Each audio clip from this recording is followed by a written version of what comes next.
Hello, I'm back for another video, and this time I'm going to be reviewing the Chuck Norris film Good Guys Wear Black, which I have here on a 2-disc set with A Force of One, another Chuck Norris film. Good Guys Wear Black has a making of featurette and an interview with the director on this particular edition of it. Good Guys Wear Black, made in 1978, directed by Ted Post, otherwise known as Black Tigers. Taglines, there's two taglines. First one, Chuck Norris is John T. Booker and Booker is fighting back. Second one is, the CIA can't afford John T. Booker alive. Incidentally, Booker was Chuck Norris's character in Expendables 2. Kind of a homage to one of his early films, not his first film. He did obviously Where the Dragon, Breaker Breaker, Slaughter in San Francisco, a few other films, but this was his big breakout here. Anyway, we'll crack on with the review. Good Guys Wear Black. Back in the late 70s, Chuck Norris was pursuing his dream to continue the success he'd had in the ring, but this time in Hollywood.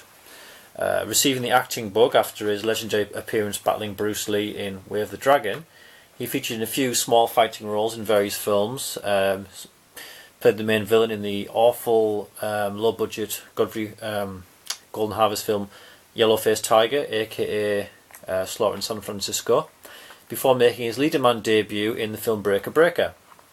That wasn't a bad film in my opinion, but Chuck was getting pretty disillusioned with the fact that he wasn't making any progress in the world of acting, so he and a friend came up with the idea behind Good Guys Wear Black. Touted the idea around various production companies. They were met with much resistance. Investors didn't really want to pour money into a karate movie, which was a genre considered pretty much dead after the untimely death of the great Bruce Lee. So Chuck Norris's autobiography, Against All Odds, chronicles his struggle to get this film off the ground, and fans of martial arts movies should be thankful for his persistence, as without him and his belief in the martial arts movie genre at a time when no one was interested in it, the world of 80s and 90s action cinema would have been a very different place. So all credit to Chuck Norris, thank you. Of course the question is as important as Good Guys Wear Black is in the pantheon of martial arts cinema, is it a good film? Well, that's a question, isn't it? So, directed by Ted Post, who directed the Clint Eastwood films Hang 'em High and Magnum Force, the film stars Norris as John T. Booker, a major in the US Army who was sent with his unit of 12 soldiers, the Black Tigers, into Vietnam to rescue some missing action, some MIAs. Unfortunately, while there, his team is ambushed and many of them are killed. The film then fast forwards 5 years. Chuck is now a professor of political science, believe it or not. He likes to test drive supercars. He's grown himself a nice moustache. And there he meets nosy but sexy journalist Margaret, played by later Academy Award winner Anne Archer, who is very attractive in this film, who tells him that she has reason to believe the ambush back in Vietnam was a CIA setup. Initially, Booker isn't too interested, until the surviving members of the Black Tigers start getting killed, one by one. So I won't give away too much, as one of the few things this film has going for it is its intriguing plot. But Booker and Margaret soon uncover a political cover-up that goes right to the top, right to Washington, the White House, involving slimy Secretary of State Conrad Morgan, played by James Franciscus of Longstreet fame. So like I said, it's an intriguing plot. There are some great performances across the board. The problem is, and it's a big one, lies with the fact that it's just really, really boring. Really boring. All the characters seem to do is talk endlessly at each other. Sure, the dialogue is very intelligent, it's snappy, it's well written, it's just too much for the viewer. No character seems to use just one word where 50 words would do. And like in life, if someone talks too much, you just stop listening.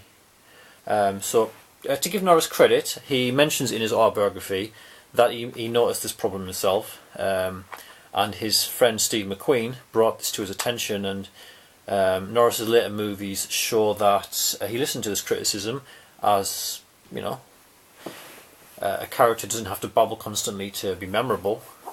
Quite the opposite, in fact. So to summarise the movie, would go like this. First half an hour, there's lots of talking, followed by a nighttime raid on a Vietnamese prisoner of war camp. That's so dark you can barely make out what's going on. The second half an hour is more talking, followed by plane blowing up. Then third half an hour, shed load of talking, really boring drivel this time, followed by a decent fight scene at last. The only decent fight scene in the film, and Chuck is good. He looks fast, he looks deadly, taking on 3 attackers in a car park. If only there was more of this. But no, it's followed by more talking, this time in the back of the car at the end. Overall then, it's a hugely important film to martial arts movie buffs like myself, not only to Chuck Norris's career but to the genre as a whole. But as a film, well, it's intelligent, it's well acted, it's well written, it's just hugely boring. It's so boring it destroys the film. With so few action scenes and only a couple of short fight scenes, as an action movie it fails on every level. If you want to see a very early Chuck Norris film, watch Breaker instead. He hates the film, never mentions it, but didn't do a lot for his career. But to a fan of martial arts films, it delivers quite well. That's it.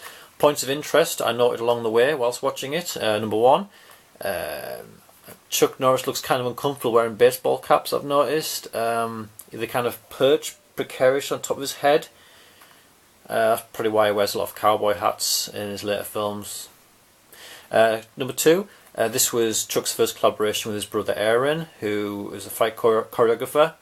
And Aaron would later go on to direct his brother in quite a few of his later films. Good director in my opinion. 3, this film features Chuck's first appearance opposite Soon Tek Oh, who would later fight him in Missing in Action 2 in 1985, and also in the TV movie The President's Man in 2000. And 4, how could I not mention Chuck's iconic flying kick through a car windshield scene. You know, it's a famous scene. Much copied and many years later reenacted by Chuck himself in an episode of Walker, Texas Ranger, as well as that other Chuck Norris film, Logan's War. It's a martial arts movie image as memorable as Bruce Lee breaking mirrors in Enter the Dragon, or Van Damme kicking the tree in Kickboxer. So yeah, and that's my review of the disappointing Good Guys Wear Black. I would give it 4 out of 10. It's intelligent, it's wordy, it's got no action. So thanks for watching. Goodbye.